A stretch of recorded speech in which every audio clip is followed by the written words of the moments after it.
नमः परमकल्याण नमः परममंगल वासुदेवाय शांताय यदुनाम पतये नमः। कालच्या भागामध्ये आपण मनाची एक वेगळी अवस्था अनुभवण्याचा प्रयत्न केला। आपणच आपल्या मनाविषयी काही ग्रह करून बसतो किंवा रूढार्थाने आपल्या व्यवहारामध्ये आपण नेहमी म्हणतो की त्याने काही ग्रह करून घेतले आहेत किंवा आपण काही कोणाविषयी ग्रह करून घेतलेले असतात आणि मग आपण वाक्प्रचाराप्रमाणे ते उपयोगात आणतो की माझ्याविषयी ग्रह झाला आहे किंवा मी माझ्या मनात त्याच्याविषयी काही ग्रह आहेत। पण हे ग्रह कशामुळे होतात तर आपल्या स्वभावाच्या दुराग्रहामुळे होत असतात आणि हा दुराग्रह जाता जात नाही। म्हणजे सुंभ जळाला तरी पीळ जळत नाही तशी अनेकांची अवस्था असते। ते दुराग्रह कायम मनामध्ये घर करून राहतात। का होतात? कारण आपण अशा दुराग्रहांना किंवा पूर्वग्रहाला आपल्या मनामध्ये भरपूर जागा देतो आणि नुसती जागा देत नाही तर ते आपण वर्षानुवर्ष जपत राहतो, वाढीला लावतो।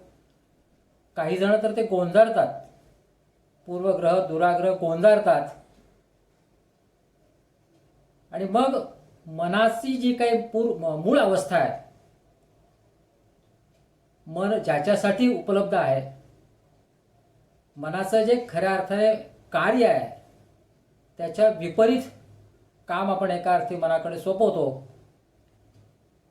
आणि मग आपल्याच एका मोठ्या आनंदाला, परमानंदाला आपण मुकत असतो।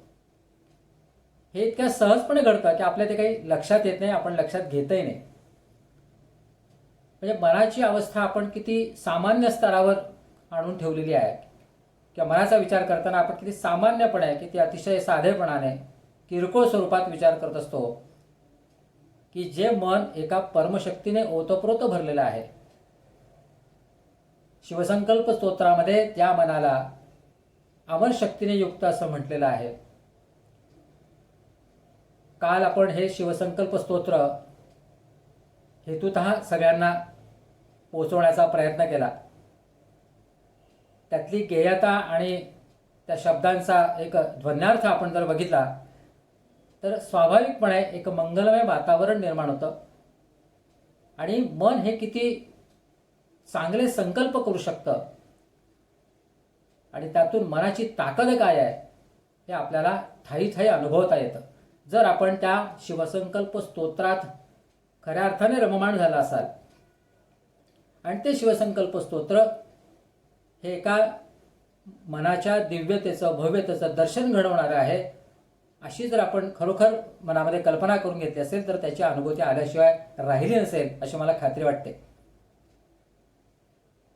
अशा या मनाला आपण जेव्हा पूर्वग्रहांनी किंवा दुरग्रहांनी व्यापून टाकतो, भारून टाकतो, त्यावेळेला असं वाटतं की हे मन ज्या कामासाठी, ज्या पावित्र्यासाठी उपयोगात आणायला पाहिजे ते आणलं जात नाही आणि त्या मनाचं खरं स्वरूप काय आहे, त्या मनाची खरी ओळख काय आहे ती करून देता यावी। आणि नुसती ओळख करून चालणार नाही तर त्या मनाविषयी आपल्यात एक भक्ती निर्माण व्हावी, आराधना त्याची घडावी आणि त्यातूनच आपल्या एकूण आयुष्यातलं आराध्य कुठे आहे याचा देखील जाता जाता शोध लागावा असा सगळा उद्देश काल आपण मनाचा अनुग्रह या संकल्पनेतून उलगडून दाखवण्याचा प्रयत्न केला। मुळात मनाचा अनुग्रह होतो का असं कधी आपण विचार केले नाही, व्यक्तिशः मी सुद्धा कधी केला नव्हता। परंतु म्हणून मी काल असं म्हटलं की जेव्हा एखादा नवीन विषय किंवा नवीन संकल्पना आपण चर्चेला घेतो, विचाराला घेतो, त्यावेळेला त्यातले बारीक बारीक पदर हळूहळू उलगडत जातात। जसजसं आपण त्यात विश्लेषण करतो, रमत जातो किंवा तो विषय कसा आपला जिज्ञासेचा होत जातो तसतसा त्याचा एक नवीन नवीन पदर आपल्या समोर येत जातो। मनोपासनेचा विषय आपण गेले 20 दिवस अनुभवत आहोत आणि त्यातनं असे अनेक कंगोरे, अनेक नवीन मुद्दे, अनेक नवीन पैलू समोर येत गेले आणि मग त्या अनुषंगानेच आपण नमन या शब्दामध्ये दडलेलं मन याचा एक वेगळा संदर्भ उलगडण्याचा प्रयत्न केला.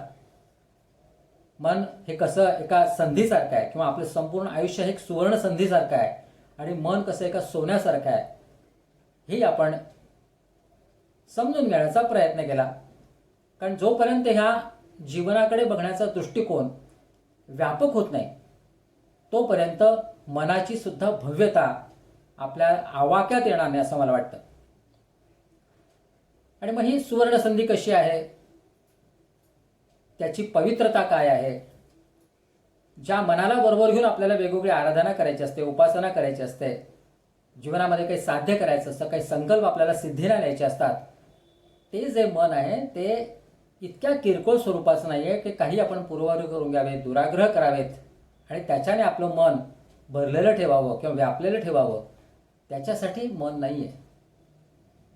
मन हे एका अनुग्रहासाठी, चांगल्या अनुग्रहासाठी आहे.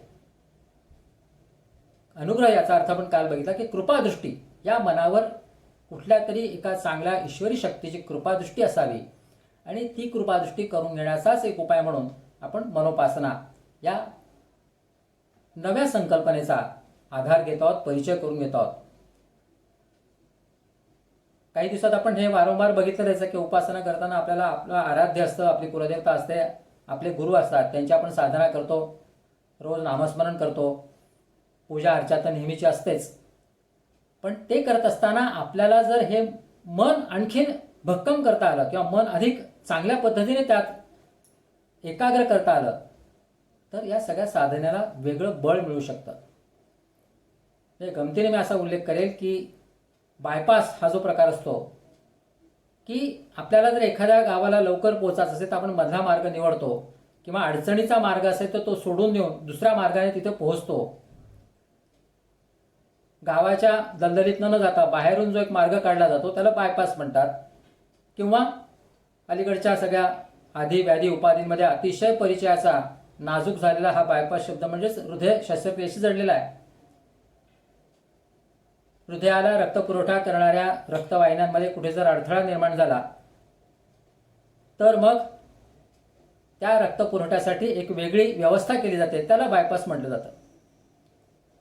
कारण उद्दिष्ट काय, लवकर आपण आपल्या ध्येयाप्रत पोचावं किंवा आपल्या गावाला लवकर पोचावं म्हणून बायपासचा उपयोग, हृदयाला व्यवस्थितपणे लवकर रक्तपुरवठा व्हावा म्हणून बायपास, अशी ती एक आपण आपल्या सोयीसाठी व्यवस्था करून घेतो. तशाच अर्थाने मनोपासना हा एक आपल्यासाठी बायपास असू शकतो. आपल्याला उपासना करायचीच आहे पण ती करत असताना आपले श्रम वाचतील, कमी श्रमामध्ये, याचा अर्थ आळसीपणाने किंवा उधळेपणाने असला काही त्याचा अर्थ घ्यायचा नाही. ज्याच्यामध्ये आपण आतापर्यंत आपली शक्ती अनाठही वाया घालवत आलो किंवा त्याचा पुरेसा उपयोग केला गेला नाही ते कुठेतरी समजून घ्यायचं आणि तीच शक्ती आपल्याला मनोपासनेच्या माध्यमातून आपल्याच उपासनेमध्ये चांगल्यापणाने उपयोगात आणता येऊ शकते, हा त्यामागचा हेतू आहे. आणि अशी उपासना करत असताना आपण जर मनाचं पावित्र्य आणि मनाचा अनुग्रह याचा मेळ घातला, परमेश्वराला आपल्या हृदयात स्थान दिलं आणि त्याची कृपा प्राप्त करून घेतली तर त्यातून येणारा अनुभव हा अतिशय वेगळ्या स्वरूपाचा असू शकतो. त्याची येणारी ही जी अनुभूती आहे ही आपोआप आपल्याला असं जाणवेल की अरे आपण उपासना इतके दिवस करतच होतो, करतोही आहोत, पण मन जे आपलं भरकटत राहत होतं, मनाला एकाग्र करण्यामध्ये आपली जी शक्ती वाया जात होती ती आता कुठेतरी थोडी वाचू शकते. कारण आता आपण मनालाच आपलं आराध्य करतो आहोत आणि तेच मन आता आपलं आराध्य आहे, उपास्य, आपले गुरु म्हणजेच आपलं मन आहे. अशी जी एक प्रचंड इच्छाशक्तीने व्याप्त झालेली अशी एक साधना आपल्याला निर्माण करता येऊ शकते. आणि हा जो काही अनुभव आहे तो आपल्याला वेगळ्या पद्धतीचा वाटू शकेल. या सगळ्या गोष्टींची आपण जेव्हा माहिती घेतो, उजळणी घेतो, त्यावेळेला आणखीन एक मुद्दा लक्षात येतो की मनाविषयी आपण ज्या किरकोळ समजुती करून घेतो, जसं मी आता पूर्वग्रह किंवा दुराग्रहाचं उदाहरण दिलं, तसंच मन हे आपलं नेहमी लहानपणापासूनच, म्हणजे तसंच सांगायचं म्हणून लहानपणापासून आपलं मन हे नेहमी दहशतीखाली भीतीखाली असतं, ते जोपासलं जातं. तुम्ही अगदी लहान असतात त्यावेळेला तुमची आई वडील सगळे तुम्हाला काही ना काही धाक दाखवतात. अंधार असेल तर काय तिथे बुवा असेल, रात्री मुलाला झोपायचं असेल तर काहीतरी भुकाडी येईल वगैरे वगैरे असे शब्द वापरून, किंवा डॉक्टर येतील, पोलीस येतील, चोर येतील, असे काहीतरी धाक दाखवून मनावर भीतीचं एक काय म्हणता येईल त्याला सतत भडीमार केला जातो. लहानपणापासून हे आपण अनुभवत आलो, प्रत्येक जण अनुभवतो. मी काही कोणाला मी त्यात हे करू शकत नाही.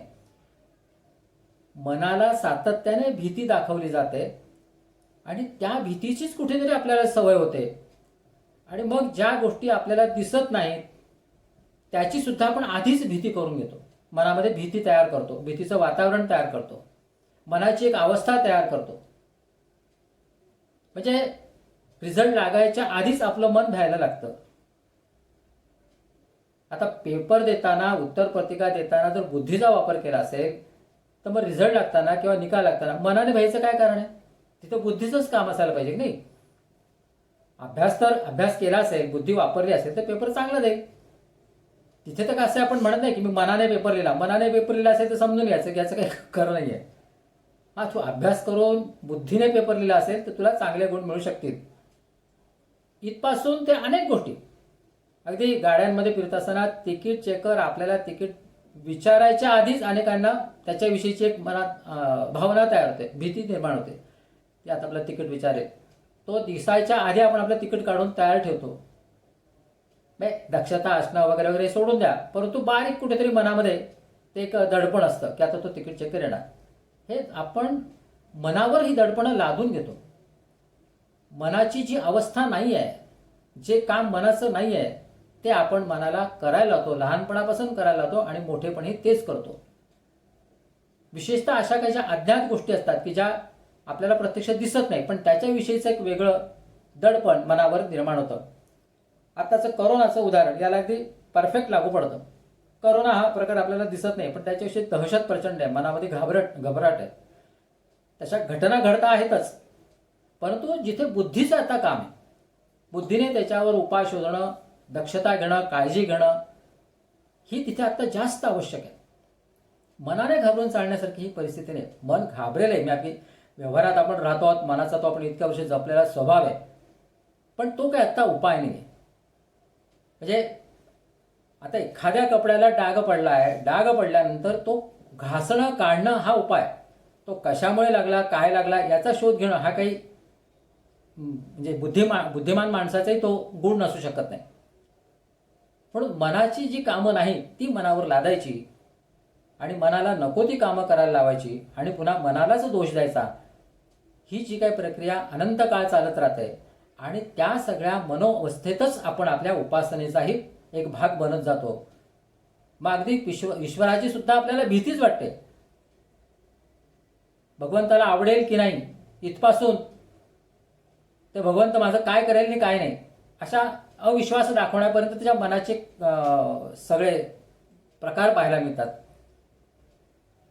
खरं मन जर ईश्वर असेल तर या कुठल्याच गोष्टींची आपल्याला भीती बाळगायचं कारण नाही, धाक बाळगायचं कारण नाही. आपल्या पुराणांमध्ये, ग्रंथांमध्ये हे सगळं सांगितलं गेलं आहे. मन हेच आपलं ईश्वर आहे हे सांगितलं जातं, पण आपण तितक्या गांभीर्याने ते घेत नाही. आपल्याला काहीतरी एक उपास्य समोर लागतं, मूर्ती लागते, चौकट लागते, प्रतिमा लागते आणि मग आपली उपासना सुरू होते. नामस्मरण करताना सुद्धा आपल्याला माळ लागते. या सगळ्या गोष्टी ज्या आहेत या मनालाच सांभाळणाऱ्या आणि मनावरच आपली शक्ती बुद्धी केंद्रित करणाऱ्या आहेत. सांगायचा मुद्दा असा आहे की मनाला इतकं हलकं ठेवून, इतकं किरकोळ ठेवून आपण आपल्या शक्तीला आणि बुद्धीला खरं तर योग्य तऱ्हेने उपयोगात आणत नाही. ती बुद्धी शक्ती आपण वाया घालतो असं समजायलाही काही हरकत नाही. आणि मग ही आपली जी काही मी चूक नाही म्हणणार आहे, पण कुठेतरी दिशा इकडे तिकडे झालेली असते, ती आपल्याला नीट करायची असते आणि त्याच्यासाठीच ही मनोपासना उपयोगी ठरू शकते. त्यासाठीच मी मनाचा अनुग्रह किंवा न मन, सुवर्ण संधी यासारख्या काही मुद्द्यांना हेतुता स्पर्श करत चाललोय. आणि आज सुद्धा आपण अशाच एका वेगळ्या विषयाला स्पर्श करणार आहोत आणि तो विषय असाच आहे. म्हणजे तुम्हाला सांगायला हरकत नाही की आपण ज्या मनाच्या भीतीचं आज वर्णन करतो आहोत किंवा प्रत्यक्ष अनुभवत आहोत, जी भीती अनुभवत आहोत ती कशी आहे आणि किती व्यापलेली आहे. म्हणजे दरवर्षी 10 ऑक्टोबर हा दिवस जागतिक मनाचं आरोग्य ज्याला म्हणता येईल, मानसिक आरोग्य दिन म्हणून पाळला जातो. का पाळावा लागतो? कारण मानसिक अनारोग्य असणाऱ्यांची संख्या वाढते आहे आणि 4 ऑक्टोबर ते 10 ऑक्टोबर हा दरवर्षी अशा मानसिक आरोग्याविषयी जनजागृती करण्याकरता एक सप्ताह म्हणून पाळला जातो. म्हणजे सध्या तो सुरू आहे. म्हणजे त्याला योगायोग म्हणायचा की नाही मला माहीत नाही, परंतु ज्या काळामध्ये आपण मनोपासनेचा विचार करतो आहोत त्याच काळामध्ये हा मनावर उपचार किंवा मनाविषयी काही मांडणी करणारा सप्ताह साजरा होत असेल किंवा मानसिक आरोग्य दिन, जागतिक मानसिक आरोग्य दिन त्याच काळामध्ये येत असेल, तर मनाविषयीचे जागतिक स्तरावर, आंतरराष्ट्रीय स्तरावर काय काय, मी त्याला अगदी नाईलाजाने शब्द वापरतो आपण, मनाचेच कसे धिंडवडे काढलेत त्याचं हे उदाहरण ठरतं. आहेत मानसिक आरोग्य आणि मानसिक रोगी या जगामध्ये आहेत, पण ते का निर्माण झाले, कशामुळे निर्माण झाले याचा देखील आपण तितकंच गांभीर्याने विचार केला पाहिजे. जे कामं मनाची नाहीत ती मनाकडनं करून घेतल्यामुळे हे सगळे मानसिक आरोग्य, म्हणजे त्यातले 90% मानसिक आरोग्य त्यामुळे निर्माण झालेले आहेत असं मी खात्रीने तुम्हाला सांगू शकतो. म्हणजे काल मी आपण प्रल्हादाचा उल्लेख केला होता. प्रल्हाद म्हणजे ज्याच्याकडे प्रसन्नताही आहे आणि आनंदही आहे. आता संकट कोणावर येत नाही, संकट कोणावर येतात, सगळ्यांवरच येतात, पण त्यातनं मार्ग काढावा लागतो. आता ही पुराणातली कथा आहे म्हणून आपण त्यात थोडा वेगळ्या अंगाने विचार करू. प्रल्हादावर का कमी संकट आली? त्याला त्याच्या वडिलांनी का कमी त्रास दिला?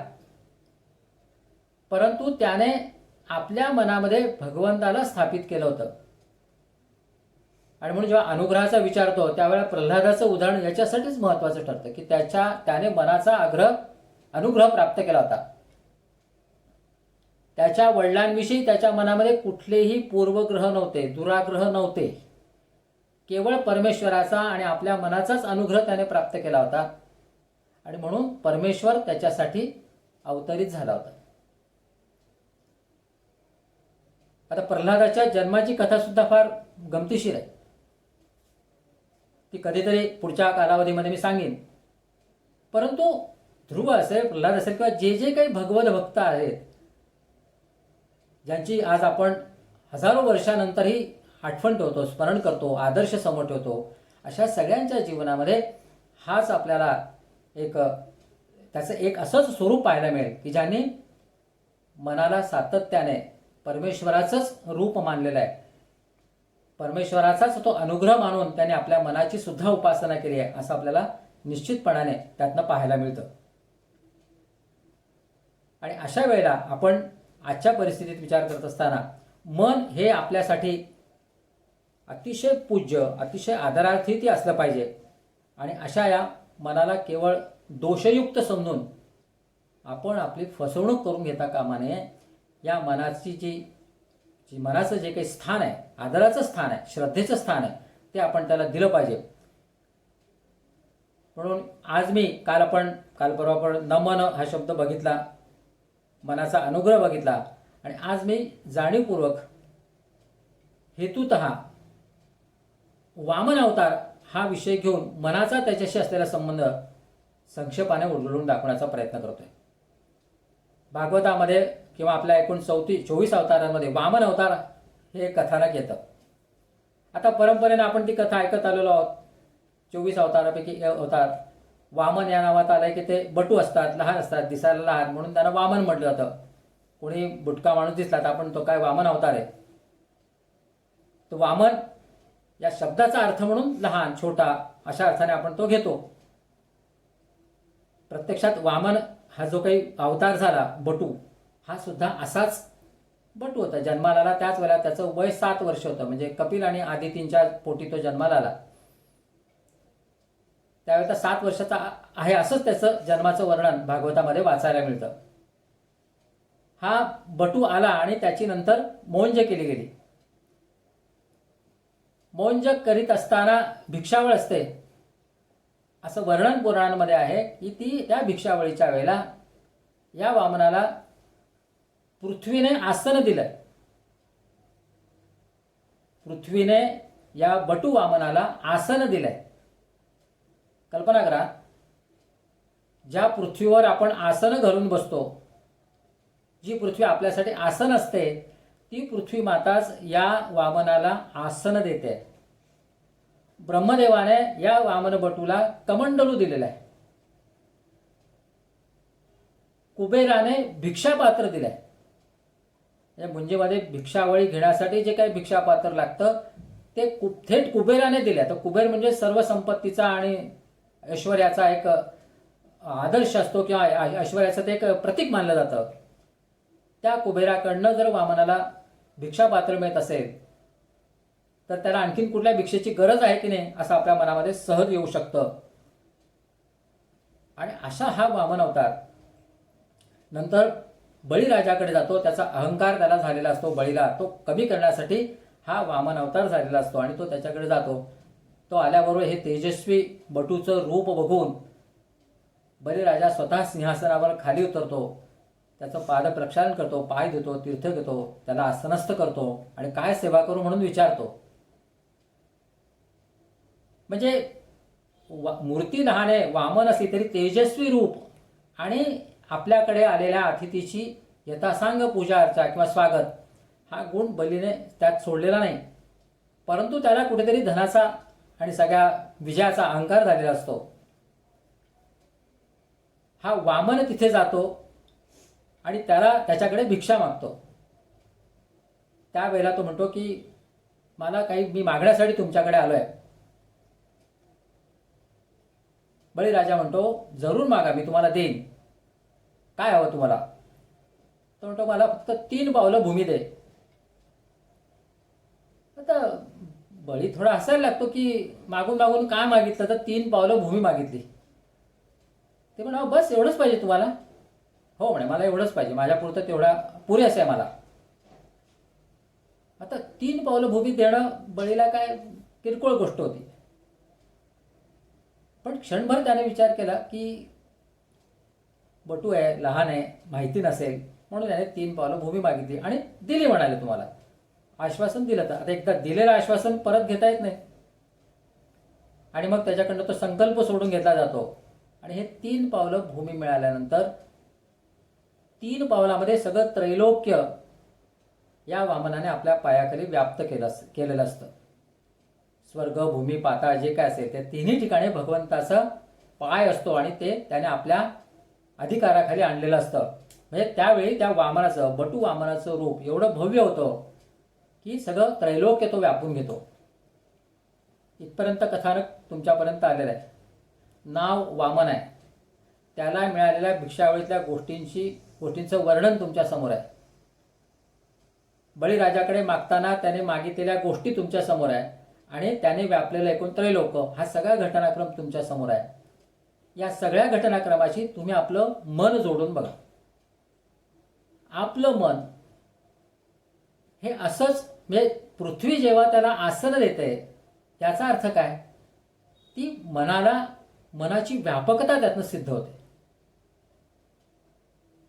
मन किती विशाल असू शकतं किंवा पृथ्वीची जी काही गुणवैशिष्ट्ये आहेत संपन्न करण्याची किंवा पोषण करण्याची, पृथ्वीची जी काही वैशिष्ट्ये आहेत ती सुद्धा त्यातनं अधोरेखित होतात. पृथ्वी आसन देते असं काही उगाच वर्णन येणार नाही. तिथून काहीतरी एक लक्षात घेतलं पाहिजे. पुराणांमध्ये किंवा वेदांमध्ये जेव्हा अशा काही गोष्टी येतात तेव्हा त्यातनं काहीतरी संदेश दिलेला असतो. कथानक कदाचित निमित्त असेल पण त्या संदेशाकडे आपल्याला दुर्लक्ष करता येत नाही. किंबहुना तो संदेशच आपल्या मनावर आपण बिंबवून घ्यायचा असतो. नुसतं कथानक ऐकून चालणार नाही, तर त्यामध्ये दडलेला हा जो गर्भितार्थ असतो तोच आपल्यासाठी फार मोठं एक मूल्य असतं. त्याची तीच मोठी देणगी असते. ते सार असतं, त्याचा सगळा बोध दडलेला असतो. पृथ्वी आसन देते, ब्रह्मदेव कमंडलू देतोय, याचा अर्थ आपलं जे मन आहे ते किती पवित्र आहे प्रत्यक्ष भगवंताने जर त्या वामनाला कमंडलू दिला असेल तर आपलं मन सुद्धा जर वामन असेल तर ते तितकंच पवित्र आहे. कमंडलूमध्ये नेहमी पवित्र पाणी ठेवलं जातं आणि ते कमंडलूतलं पाणी सगळ्या ठिकाणी जर शिंपडलं तर त्यातनं पावित्र्याचाच आविर्भाव होत असतो, पावित्र्यच तिथे व्यक्त होत असतं. कुबेराने भिक्षापात्र देणं यामध्ये तर आणखी कितीतरी मोठा अर्थ दडलेला आहे. खरं तर भिक्षापात्र कुबेराने दिले म्हटल्यानंतर वामनाकडे जाऊन काही मागण्याची वामनाला गरज काय होती. परंतु आपल्याकडे इतकं मोठं भिक्षापात्र आहे हे वामन जाणून होता. वामन हे जाणून होता, पण तरी सुद्धा समोरच्याचा अहंकार कमी करायचा होता आणि तो अहंकार कमी करण्यासाठी तिथे जाऊन त्याने भिक्षा मागितलेली आहे. कुबेरासारखा धनाढ्य किंवा ऐश्वर्याने संपन्न जो कोणी मोठा देव आहे तो वामनाला भिक्षापात्र देतो. ती जी काही संगती आहे ती आपण जर आपल्या मनाला लावली तर आपलं मन सुद्धा कुबेरासारखंच श्रीमंत आहे, कुबेरासारखंच ऐश्वर्य संपन्न आहे, कुबेरासारखंच धनाढ्य आहे. त्याला कशाचीही कमतरता नाही, मनाला कशाची कमतरता नाही. हे आपण या सिम्बॉलिकली ज्याला आपण काही चिन्हांमधनं किंवा काही बोध त्यातल्या ज्या काही संदर्भ आहेत त्या संदर्भातनं आपण समजून घेतलं पाहिजे. मन हे पुन्हा असंच बटू लहान असतं. लहान म्हणजे काय, खरं तर दिसतच नसतं. आणि बटू रूपातला हा वामन जेव्हा पृथ्वी व्यापतो त्यावेळी तो कोणाला दिसतोय. वामनामध्ये येणारा हा मन शब्द सुद्धा आपल्याला दिसत नाही, पण तो ब्रह्मांड व्यापू शकतो. त्याला आपण मन भरकटतं असा शब्द वापरतो, पण तो खऱ्या अर्थाने योग्य नाहीये. तो फक्त व्यापू शकतो. त्याची व्यापकता त्यातनं आपल्या लक्षात घेतली पाहिजे की मनाची व्यापकता केवढी आहे. शिवसंकल्प सूत्रामध्ये याचंही वर्णन आलेलं आहे, मनाच्या व्यापकतेचं, मनाच्या पावित्र्याचं. आणि तेच या वामनाच्या कथेमध्ये सुद्धा आपल्याला विशेषत्वाने ठळकपणाने अधोरेखित होताना दिसतं. तेव्हा मनाची ही संपन्नता, मनाचं ऐश्वर आणि हा वामन अवतार आपल्या एकूण मनोपासनेसाठी सुद्धा अतिशय योग्य पद्धतीने आपल्याला वापरता येतो किंवा त्याच्यातला सारांश, त्यातली जी काही मूल्य आहेत, उपासनेसाठी लागणारी जी मूल्य आहेत, उपासना करताना ज्या गोष्टींची आवश्यकता आपल्याला असते ती सुद्धा या वामनाच्या कथेमधून आपल्याला जाता जाता लक्षात घेता येऊ शकतात. ती घेतली पाहिजे आपण. अन्यथा परंपरेत आपण वामनाचा अवतार ऐकतो, वामन अवतार आला की वामनाचा जय जयकार करतो. इथून इथपर्यंत आपल्याला थांबून चालणार नाही. भागवतामध्ये अशा अनेक कथा आहेत किंवा अनेक पुराणांमध्ये अशा अनेक कथा की ज्यामध्ये आपल्या मनाचाच विचार केलेला आहे. मनाला संपन्न ठेवण्यासाठी, मनाला प्रसन्न ठेवण्यासाठी मनाच्या पावित्र्याचा टोकाला जाऊन विचार केलेला आहे. आपल्या संस्कृतीमध्ये एकही अशी गोष्ट नाही की जी आपल्या मनाला दुखवणारी आहे, मनाला अनिष्टतेकडे नेणारी, असे एकही गोष्ट आपल्याला सापडणार नाही. मग सणवार असू देत, व्रतवैकल्य असू देत ना, त्या पुराणांमधल्या कथा असू देत, हा सगळा मनाचाच विचार केला. म्हणजे सगळा हा मनोव्यापारच असतो. व्यापार त्या अर्थाने घेऊ नका, पण व्यवहार म्हणता येईल.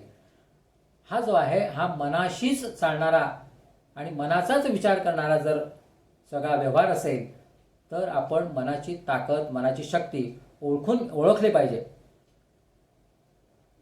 आणि म्हणून भगवद्गीतेमध्ये सुद्धा भगवंताने आपल्याला हेच सांगितलं. आपण भगवद्गीता नेहमी आपल्या संदर्भासाठी त्यातले काही श्लोक आपण घेत असतो. भगवंताने असं म्हटलंय 12व्या अध्यायामध्ये, तो स्पष्टपणे सांगतो अर्जुनाला.